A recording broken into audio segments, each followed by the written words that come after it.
दोस्तों नमस्कार। पे मैट्रिक्स लेवल 1 से 5 तक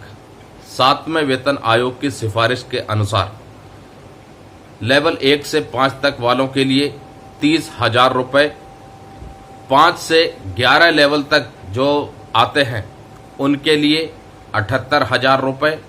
और लेवल 12 या उससे ऊपर वाले उनके लिए 1,20,000 रुपये निर्धारित किए गए हैं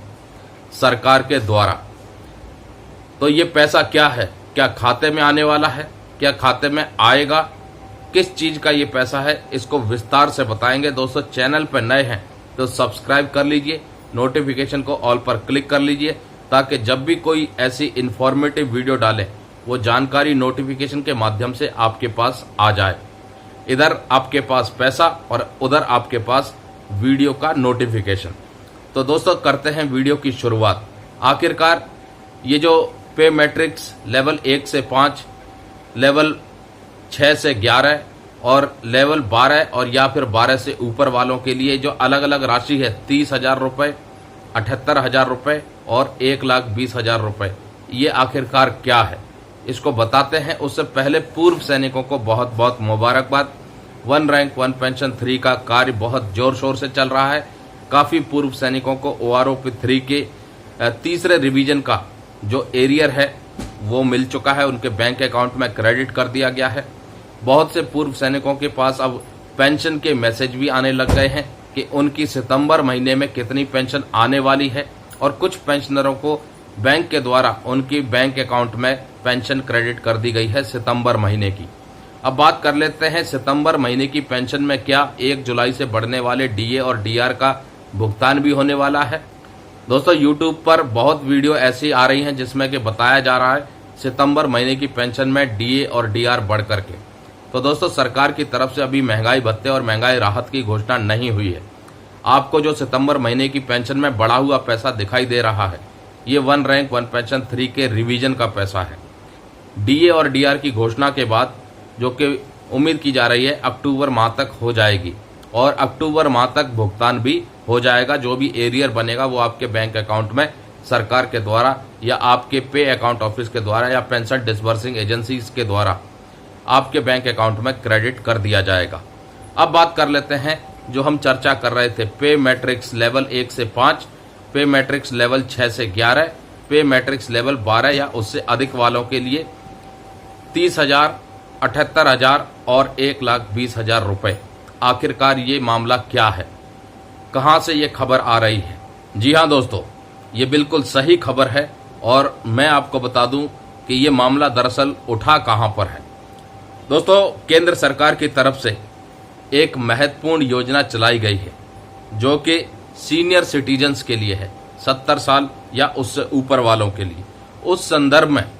एक योजना के माध्यम से 70 साल या 70 साल से ऊपर वाले जितने भी सीनियर सिटीजन्स हैं उनको भारत सरकार की तरफ से आयुष्मान भारत प्रधानमंत्री जन आरोग्य योजना के तहत बेनिफिट दिया जाता है और उस बेनिफिट को पेंशनर्स के लिए भी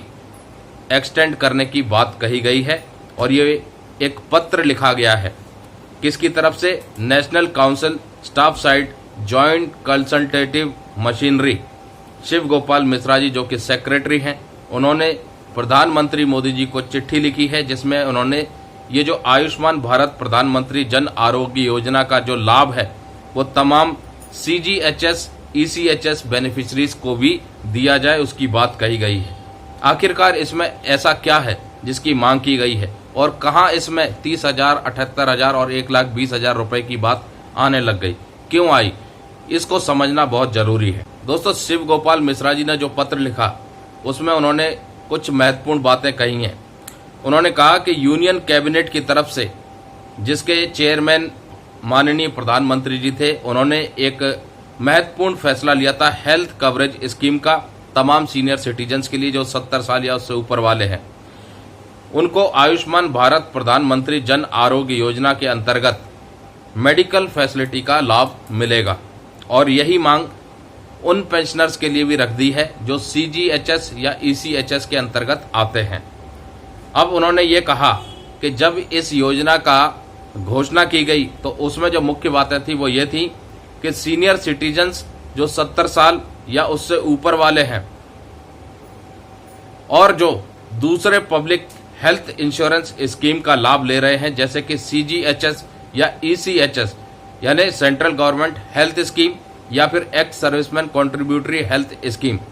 या फिर Ayushman central armed police force CAPF वालों के लिए, वो या तो जो मौजूदा एग्जिस्टिंग स्कीम है जिसमें वो हैं यानी CGHS वाले CGHS,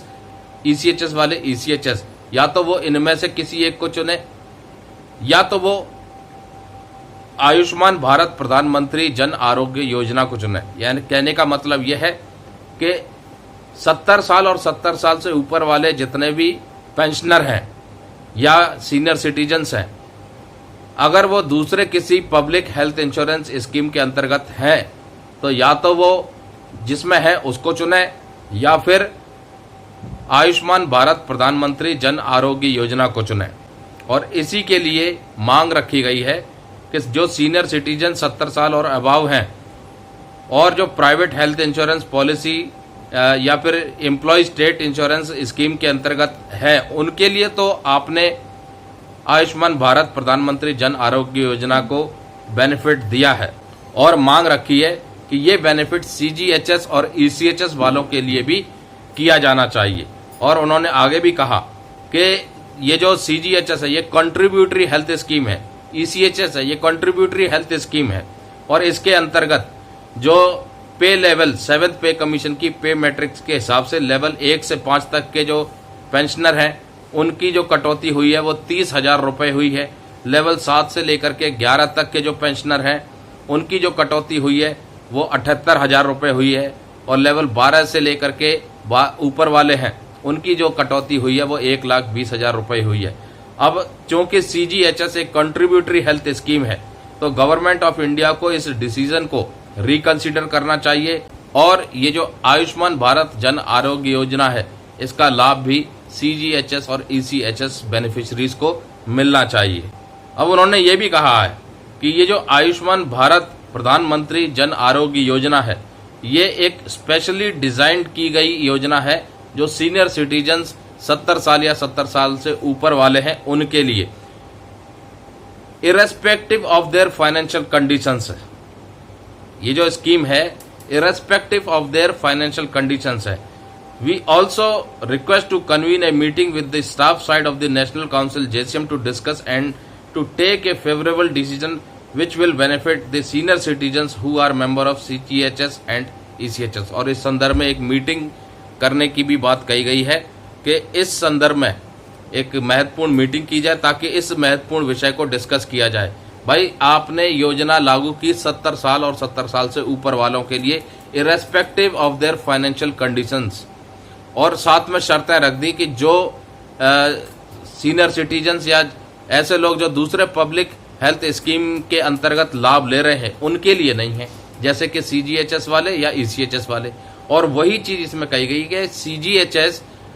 ECHS ये कंट्रीब्यूटरी हेल्थ स्कीम है, इसके अंतर्गत उनका एक मुश्त पैसा कटता है, और लेवल 1 से 5 तक के लिए 30,000 रुपये, लेवल 5 से 11 तक के लिए 78,000 रुपये कटौती होती है, और लेवल 12 या उससे ऊपर वालों के लिए 1,20,000 रुपये कटौती होती है। तो इसलिए सीनियर सिटीजन्स में ये CGHS वाले भी आते हैं, ECHS वाले भी आते हैं, और उनको भी ये आयुष्मान भारत प्रधानमंत्री जन आरोग्य योजना के अंतर्गत लाभ मिलना चाहिए। इस महत्वपूर्ण विषय को सरकार को रिकंसिडर करना चाहिए और इसके ऊपर जो है मीटिंग करनी चाहिए, इस पॉइंट को डिस्कस कर सके। तो दोस्तों, शिव गोपाल मिश्रा जी के द्वारा प्रधानमंत्री जी को ये एक चिट्ठी लिखी गई है जो कि तमाम उन पेंशनर्स के लिए एक पॉजिटिव कदम है जो भी 70 साल और 70 साल से ऊपर वाले हैं और जो खास तौर पर CGHS या ECHS की फैसिलिटी ले रहे हैं।